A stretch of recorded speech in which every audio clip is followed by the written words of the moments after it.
जय श्री कृष्णा। मैं संध्या शर्मा श्री चैतन्य महाप्रभु की इस बड़ी ही सुंदर कथा में आप सभी हरि भक्तों का स्वागत करती हूँ। एक माता अनुभव कर सकती है कि बहू के बिना घर कितना सूना लगता है, और फिर जिसके घर में एक ही पुत्र हो और जिसकी सर्वगुण संपन्ना पुत्र वधू भगवान के घर जा चुकी हो, उसे तो चारों ओर से घर उजड़ा हुआ सा दिखाई पड़ता है। शची माता को अपने घर की दीवारें काटने को दौड़ती हैं। वे देखती हैं जब भी उनका पुत्र स्वयं अपने हाथों से काम करता है, तब माता आंसुओं से अपनी छाती भिगोती है। अपने युवक पुत्र को वधू से रहित देखकर माता को महान कष्ट होता है। शची माता की भी ऐसी ही दशा थी। जब से लक्ष्मी देवी परलोकगामिनी हुई हैं, तभी से शची माता का चित्त उदास रहता है। वे निमाई को देखते ही रोने लगती है। निमाई सब समझते हैं पर कहते कुछ नहीं, चुप ही रहते हैं, क्योंकि कहें तो क्या कहें। माता सोचती है निमाई के योग्य कोई सुंदरी और गुणवती कुलीन कन्या मिल जाए तो मैं जल्द से जल्द दूसरा विवाह करके अपने घर को पहले की भांति हरा भरा आनंद और उल्लास युक्त देख सकूं। वे जब भी गंगा किनारे जाती हैं तो वहां से गुजरती हुई सयानी कन्याओं के ऊपर एक हल्की सी दृष्टि डालती हैं और रोज ही नवीन पुत्र वधू को उन कन्याओं में खोज किया करती है।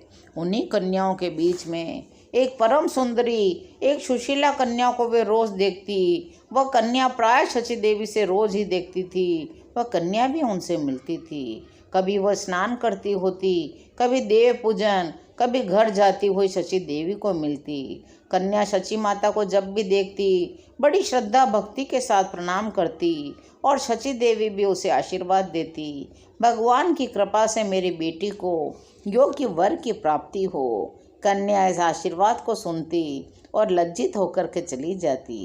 एक दिन शची माता ने उस कन्या को बुलाकर पूछ ही लिया, बेटी तेरा नाम क्या है? उसने धीरे से कहा, विष्णु प्रिया। कितना सुंदर नाम है, विष्णु प्रिया। जितना सुंदर उसका शरीर है, स्वभाव है, उसी के अनुरूप सुंदर नाम भी है। बेटी तुम्हारे पिता का क्या नाम है? विष्णु प्रिया चुपचाप खड़ी रही। फिर शची देवी ने पूछा, बताओ बेटी, बताने में क्या हर्ज है? क्या नाम है तुम्हारे पिता का? राज पंडित। पंडित सनातन मिश्र की लड़की है तू? अरे तो बताती क्यों नहीं? राज पंडित की पुत्री तो राजपुत्री होती है, तभी नहीं बताती थी। क्यों, यही बात है ना? विष्णु प्रिया लजाती हुई चुप रहती है। माता दो चार बातें उससे कर कर विदा लेती है। अब माता सोचती है क्या ही अच्छा हो यह लड़की मेरी पुत्र वधू बन जाए। वे रोज घाट पर विष्णु प्रिया को देखती हैं और उससे रोज दो चार बातें करती है। विष्णु प्रिया का अद्भुत रूप लावण्य, उनकी अत्यंत कोमल प्रकृति, प्रशंसनीयशील स्वभाव और अनुपम विष्णु भक्ति की वे बड़ी सराहना करती हैं। विष्णु प्रिया के मन में भी शची देवी के प्रति भक्ति बढ़ने लग जाती है। शची माता सोचती है क्या हर्ज है, एक बार सनातन मिश्र से पूछवाऊँ तो सही, बहुत ज़्यादा ही होगा तो अस्वीकार कर देंगे। हाँ भाई, वे राज पंडित है, धनाढ़ है, सब जगह उनकी भारी प्रतिष्ठा है। वे एक विधवा के पुत्र के साथ अपनी पुत्री का संबंध क्यों करने लगे? कभी कभी डर भी जाती हैं। एक दिन बड़ी हिम्मत दिखाती हैं, काशीनाथ मिश्र को बुलाती हैं और कहती है, मिश्र जी क्या तुमने सनातन मिश्र की लड़की देखी है? उसने कहा, काशीनाथ मिश्र ने, लड़की मैंने देखी है, बड़ी सुंदर, सुशील और गुणवती है। निमाई के तो वह सर्वथा योग्य है। मुझे लगता है तुम उस लड़की को अपने पुत्र वधू बना लो। शची माता ने कहा, कहते तो तुम ठीक हो, लेकिन वे राज पंडित हैं, धनाढ़ हैं, क्या पता वे इस संबंध को न स्वीकारें। वैसे लड़की को अन्न वस्त्र का घाटा तो हमारे घर में भी न होगा। लेकिन काशीनाथ मिश्र ने कहा, माताजी तुम कैसी बात करती हो? भला निमाई जैसा योग्य प्रतिष्ठित पंडित को जमाई बनाने में कौन अपना सौभाग्य न समझेगा? मैं समझता हूँ वे जरूर इसे स्वीकार करेंगे। मैं आज ही उनके यहाँ जाऊँगा और शाम को ही तुम्हें उत्तर दे जाऊँगा। इधर पंडित सनातन मिश्र भी बहुत दिनों से चाह रहे थे कि विष्णु प्रिया का संबंध निमाई पंडित के साथ हो जाता तो बहुत अच्छा होता। वे मन में ये संकोच करते कि निमाई पंडित आजकल बड़े नामी हो गए हैं। 20 बरस की अल्प वयस में ही भारी ख्याति प्राप्त कर ली है। क्या पता वे मेरे पुत्री के साथ इस संबंध को स्वीकार न करें। यदि उन्होंने इस संबंध को स्वीकार न किया तो मेरा बहुत अपमान होगा। प्राय धनी लोग अपने मान का बहुत ध्यान रखते हैं। इसी भय से उन्होंने इच्छा रहने पर भी आज तक ये बात किसी पर प्रकट नहीं की। सनातन मिश्र के हृदय में ये विचार उठ ही रहे थे कि आज काशीनाथ घटक उनके समीप आ पहुँचे। आसन दिया।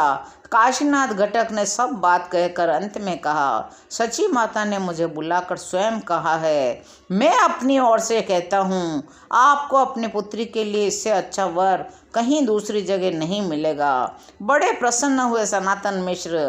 कहने लगे, निमाई पंडित कोई अप्रसिद्ध मनुष्य तो है नहीं।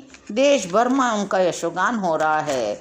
उन्हें मैं अपना जामाता बनाने में सौभाग्यशाली समझूंगा। मेरी तो चिरकाल से यही इच्छा थी, परंतु संभव है वे स्वीकार न करें। इसी से किसी से कुछ कहा नहीं। काशीनाथ घटक ने कहा, आप तनिक भी चिंता न करें। शशि देवी जो कह देंगी वही होगा। निमाई उनकी इच्छा के विरुद्ध नहीं जा सकते।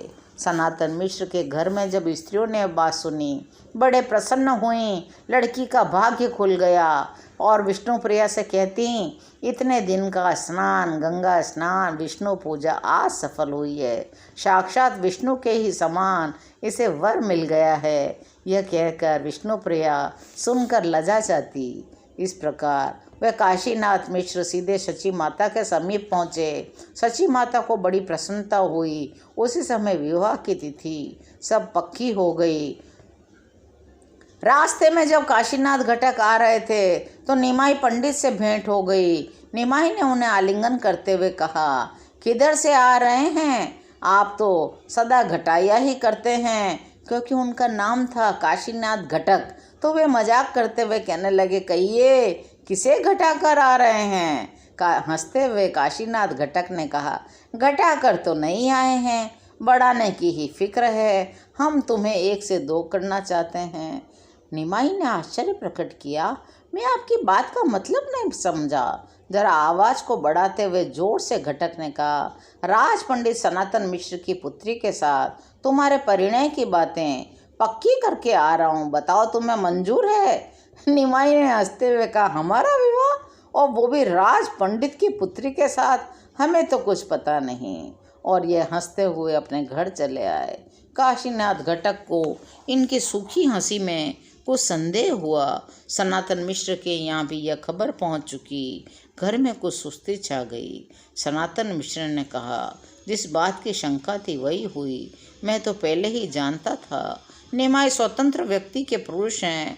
इस संबंध को कब मंजूर करेंगे? हुआ तो कुछ नहीं, सब लोगों में मेरी हंसी हुई। सबको तो पता चल गया कि लड़की का विवाह निमाई पंडित के साथ हुआ होगा। अब यदि न हुआ तो मेरे लिए बड़ी चिंता की बात है। तुरंत काशीनाथ घटक को बुलाया, चिंता का कारण बताया। सची माता से इसके संबंध में निश्चित उत्तर ले आने की प्रार्थना करने लगे। क्या विष्णु प्रिया का विवाह निमाई के साथ होगा? इस कथा को पूरी सुनने के लिए चैनल को सब्सक्राइब करिए और मेरे साथ प्रेम से बोलिए, हरि बोल, हरि बोल, हरि हरि बोल।